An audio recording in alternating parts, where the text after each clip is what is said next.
Welcome everyone, I would like to show you how to find free apps and games inside of the Nintendo Switch eShop. So just open that up real quick, then select your username. And what we're going to use is filters. So with filters, we can choose apps and games which are completely free on the eShop. And in order to do this, we just tap on search.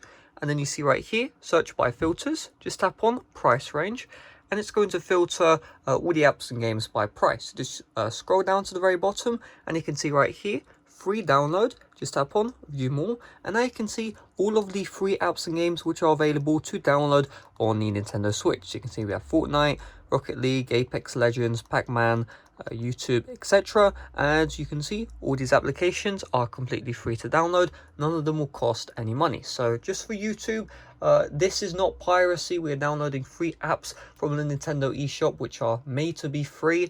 You know, this is the eShop, just so we're on the same page here. And with that being said, hopefully this video did help you out. If it did, make sure to smash like, subscribe for brand new. Check out my playlist for Nintendo Switch tips and tricks. It's on the end screens right now. If you don't see the end screens, it's in the description down below. I have a bunch of tips and tricks which you may not know, so make sure to check out that tips and tricks playlist. And with that being said, see you guys later. Bye bye.